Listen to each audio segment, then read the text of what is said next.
A letter to the playground bully from Andrea, age 8.5. Maybe there are cartwheels in your mouth.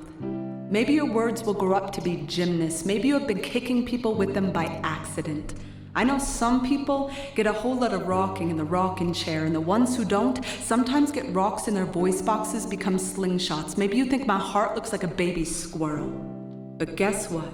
You absolutely miss when you tell the class I have head lice, because guess what? I 100% absolutely do not have lice, and even if I do, it is a fact that head lice prefer clean heads over dirty ones, so I am clean as a whistle on a teapot. My mother says it is totally fine if I blow off steam, as long as I speak in an octave my kindness can still reach. My kindness knows mermaids never ever miss their legs in the water because there were better ways to move through an ocean than kicking. So guess what?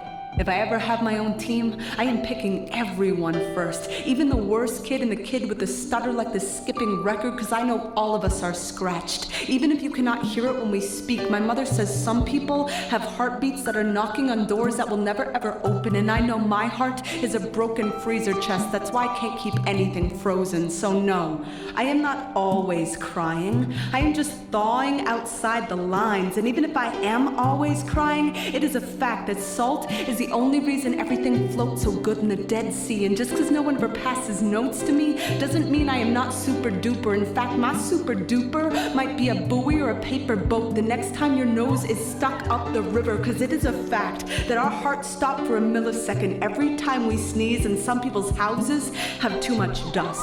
So maybe sometime, if somebody would sit beside me on the bus, I can say, guess what? It is a fact that manatees have vocal cords even though they don't have ears, just like Beethoven played music even when he could no longer hear. And I know every belt that has hit someone's back is still a belt that was built to hold something up. And it is a fact that Egyptians slept on pillows made of stone. But it's not hard for me to dream that maybe one day you'll write me back, like the dad wrote the lightning bug to say, I smashed my mason jar and I threw away the lid. I didn't want to take a chance that I'd grow up to be a war.